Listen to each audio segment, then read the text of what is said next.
Comment relancer efficacement la préfecture en France? Cette question est posée par beaucoup d'entre vous qui ont des problèmes pour savoir l'état d'avancement de leur dossier, les demandes des titres de séjour, naturalisation, TVA ainsi que d'autres démarches en France.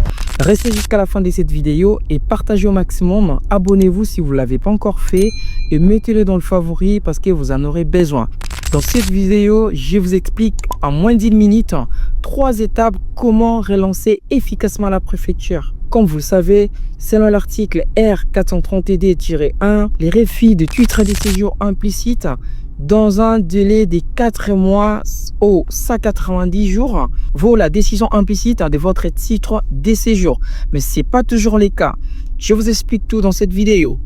Pour faire attention avec des AES, on vous dit que non, c'est vos droits. L'article R430D-1 vous donne cette possibilité. Mais attention, la préfecture peut toujours avoir les derniers mots pour vous donner votre titre de séjour.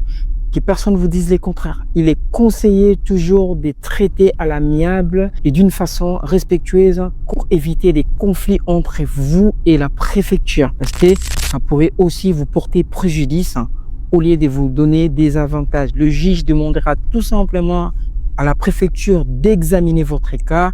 Vous savez très bien qu'on est en conflit.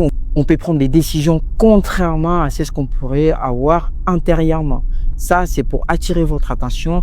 La patience, ça peut être aussi un élément important, surtout quand on fait des AES. Vous qui faites des demandes de titre de séjour en plein droit, vous avez tout à fait l'aval de faire tout ce que vous voulez, mais les gens qui font des AES, privilégiez les dialogues entre vous et la préfecture. Ça pourrait être une bonne idée pour entretenir vos démarches. C'est à vous de prendre une décision sage pour bien suivre vos démarches. Vous le savez très bien.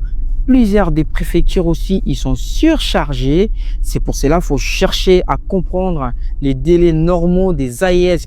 Par exemple, dans ma préfecture, je sais que les délais normaux des AES, c'est 9 mois qu'ils répondent. Mais cela ne veut pas dire que ça devait être 9 mois. C'est aussi vu les difficultés que les préfectures rencontrent aujourd'hui pour améliorer leurs services. Il faut continuer quand même à réclamer au ministère de l'Intérieur pour mettre à disposition pour qu'ils soient toujours dans la légalité de la loi, pour permettre que les étrangers qui vivent en France de bien vouloir faire ces démarches. Première étape, vous vérifiez les délais normaux de vos préfectures avant de faire quelque chose. C'est une relance que vous allez faire après des renouvellements aux 4 mois, aux 6 mois. Envoyez un message via ANEF, démarche simplifiée ou un courrier recommandé. N'oubliez pas de mettre vos